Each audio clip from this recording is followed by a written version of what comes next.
Yo, what's good, peoples? Welcome to the next song, my CD collection. This is part 20, the real part 20. The reason why I say that is because the last one I did was 19, but I said part 20, and so this is be the real part 20. But without further ado, here comes my CDs. Mind you, these CDs I bought recently, over the past week, some couple weeks ago, you know, through FYE, thrift shopping, and Amazon and underground hip hop.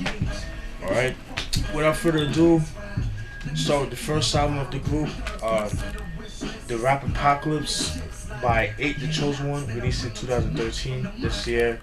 I did a review on this album. This album, like I said, it's like a hardcore hip hop. If you guys are fans of you know, Tech Nine, like that style of hip hop, like that hardcore style of hip hop, Tech Nine, I highly recommend checking this album out. It's actually pretty good. Usually I'm not the biggest fan of Tech Nine, like that style of hip hop, but you know, A.D.H.D himself actually, he likes how I do my reviews, so you know, he sent me a copy of this, and I was like, alright, I'll check it out. Excuse me. And it's actually pretty dope. Highly recommend it. Pick it up if you like hardcore hip hop. Then we got Ancient Future by Cyrus Malachi, released in 2011. Cyrus Malachi, he's an MC from England, from the UK. He got his start back in the late 2000s. You know, he got put on by Melody 9 or M9. He another dope MC from the UK, M9. I'm actually friends with both of them on Facebook. Cyrus Malachi, he's not really on Facebook like that. M9 either, but when I do talk to M9 from time to time, you know, cool brother, man. He's cool. We both have like similar tastes in music. You know, if not, we have very similar tastes in music.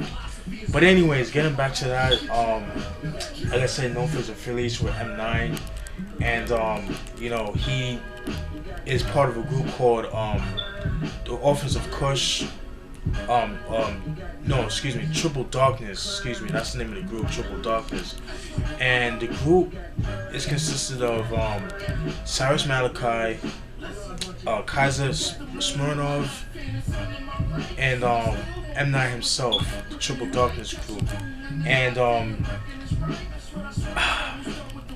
how could I describe Cyrus Malachi?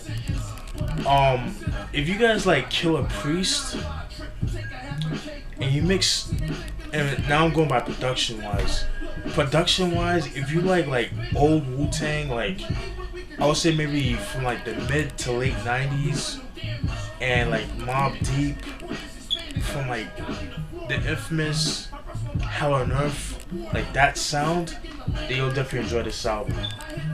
This is Cyrus Malachi, Ancient Future, released in 2011. Pick it up. Oh, by the way, I got this off undergroundhiphop.com for $7. It was on sale, so I picked it up.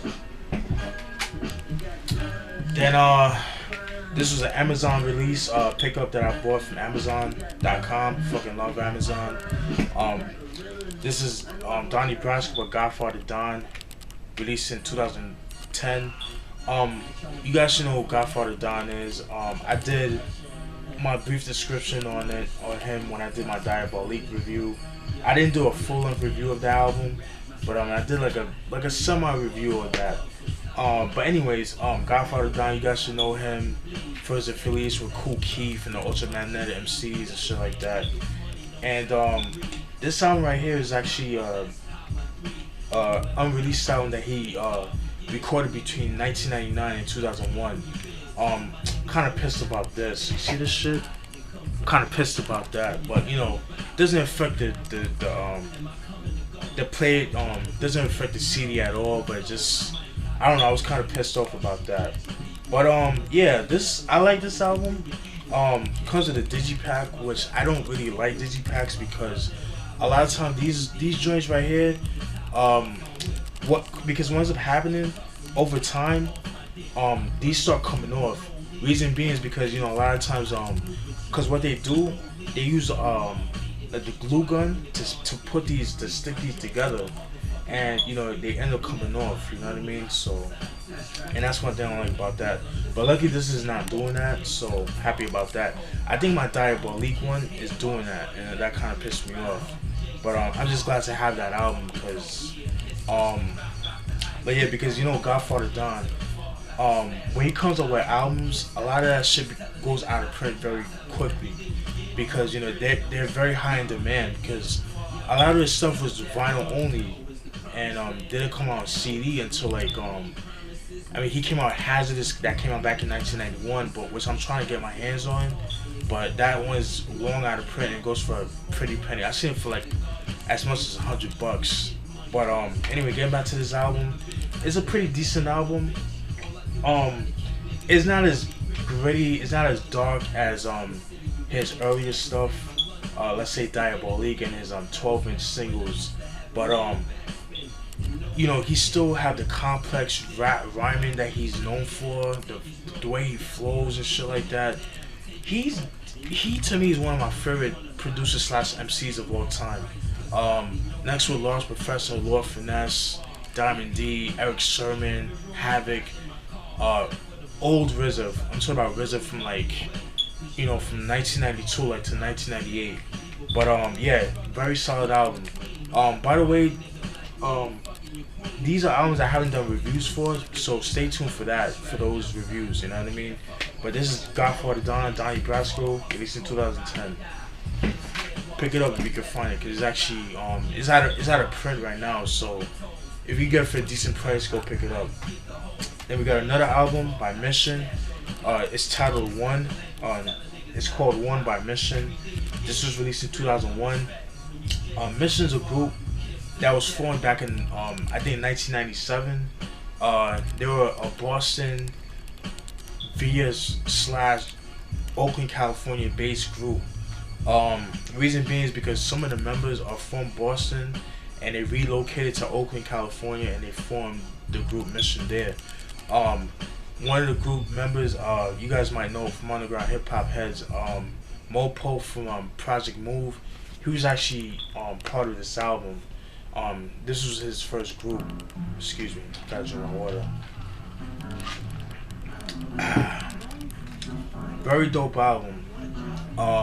Known for using like a lot of jazz instrumentation, jazz instrumentation and stuff like that. Definitely reminiscent of The Roots, you know, Tribe Called Quest, De La Soul, like that vibe to the album. That's what I got out of it, and a lot of people like to compare them to that. My introduction to Mission, I heard of them back in I want to say back in like 2004 or some shit like that. They made a song called Soul Chips. That was produced by Hispanic or Panic by Moman of the Moman crew of the production group from Chicago. And for a long time, I always thought these cats were from Chicago, based on that song itself. And you know, the Mission, and that song is fucking dope. You guys should know, all my underground hip hop heads should know about Moman. You know, they make some dope fucking beats. They made beats for like, they done production for Vakil, which Vakil uses a lot of their beats on his albums. Capital D from All Natural, another dope group from Chicago, very slept on. I need to get their albums because their albums are very hard to come by. I think a lot of the albums are out of print too, if I'm not mistaken. What I like about this album, I love how it has like that, you know, the paperback, kind of like that. You know how like you use like the college bonded notebooks to spiral the compositions, and have like the paperback. It kind of has like that. It kind of has that material feel to it, which is pretty cool. Very creative, very ahead of its time for 2001. So, and I could imagine this being very expensive to make. So, but yeah, very solid. Highly recommend it. Again, I haven't done a review for this, so stay tuned for that. And by the way, they had to change the name to Crown City Rockers because there was a group called Mission UK. You know, they actually contacted the group saying like, yo, we used that name first, so to avoid lawsuit, just change your name, and we have to go through all that. So they changed the name to Crown City Rockets, and it took me a while to figure that out. So I had to do a lot of research for that. So but anyways, pick this up if you can find it because it's actually out of print. Then we got EPMD's third album, Business as Usual, released in 1990. Fucking solid album. This album, and I would have to say, what's that other album? This album and Business Never Personal are my favorite EPMD albums. This album right here is a little bit more gritty. It's more gritty, more street oriented than the first two albums. Because the first two albums are a little bit more, they were a little bit more party rap influence oriented, to say the least. But nonetheless corny, because because all EPMD albums are fucking dope. Except for the last three albums, like Back in Business and Out of Business and We Mean Business. Those albums were alright, but they weren't like, they didn't really grab me like the first four albums. But anyways, very dope album. Known for singles like Rampage, Give the People, which was a single, Gold Digger, of course, Give the People, and Rampage. I believe it was the singles off the album. Very solid album, highly recommended. This is actually the 2000 re-release version because the original only has 14 tracks. This actually has bonus tracks. It has one bonus track, which is the Give the People Jeep mix, which I haven't heard yet. And then it comes with the Rampage video with L Cool J and Gold Digger video. So this is like one of these enhanced CDs. So this is actually the remastered version of this album. So I picked it up. It was like $4.99 at FYE. So I was like, yo, let me pick this shit up because I've been looking for this album for a while. But yeah, this is EPMD, Business as Usual, released in 1990. Highly recommended. Pick it up. Then we got Public Enemy, Apocalypse 91, The Enemy Strikes Black, released in 1991. This is their fourth album. Been looking for this album for a while. This album I believe is actually out of print. It's a little hard to find, but yeah, this I would have to say this album and Music in Our Message that came out back in 1994, which I need to get my hands on. It's actually those are actually my favorite Public Enemy albums, believe it or not. A lot of people like Fear of a Black Planet or It Takes a Million. It Takes a Nation of Millions to Hold Us Back and stuff like that. A lot of people consider those two their best albums. I don't know, I kind of like this and the Music in Our Message album a little bit more than those albums. Not to take anything away from those albums, but there's something about this album that I really like. I don't know, it's just, I like the grittiness of the album. Singles I was known for is Night Train, which I believe was like the last single. Can't Trust It. Fucking love that song. Shut 'Em Down. Shut 'Em Down and Bring the Noise with Anthrax. Very solid album, very underrated in my opinion. Check out the Shut 'Em Down remix with Pete Rock. To me, that song is what got Pete Rock the exposure that he has now. That was like one of the songs that really got him out there, in my opinion. Yes, I know he's with Pete Rock and CL Smooth, but I believe Shut 'Em Down, the remix, is what really got him noticed and shit like that. That's why a lot of people started asking for remixes. Like, you had like That's Effects with Just a Man, the remix, the Pete Rock remix, and a whole bunch of shit. You know what I mean? But yeah, highly recommend it. Pick this up. I believe there's a Night Train remix with Pete Rock too. I'm not sure about that, but yeah, pick this album up. Highly recommend it. How much time I got left? Yeah, I'm trying to go through these. All right, then we got Juice. This is a soundtrack released in 1992. Fucking dope album, dope soundtrack. When soundtracks were actually worth picking up, unlike today. Fucking solid.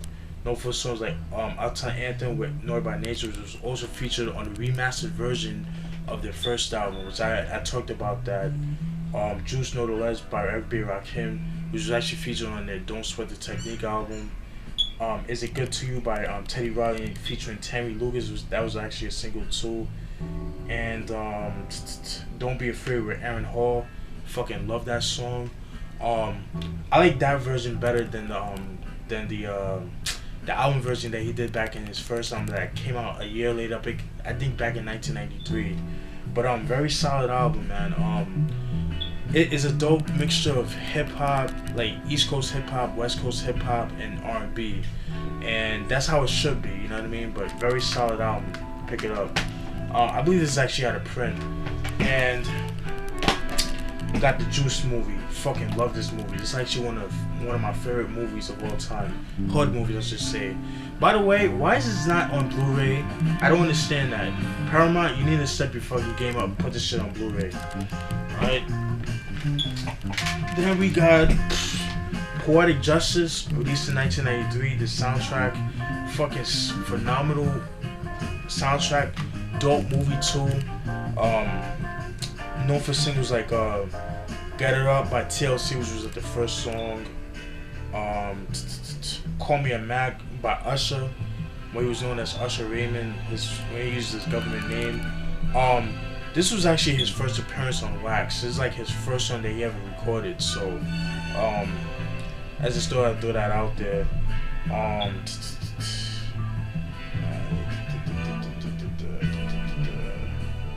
Trying to see what his song. I think Waiting for You by Tony Tone was a single as well.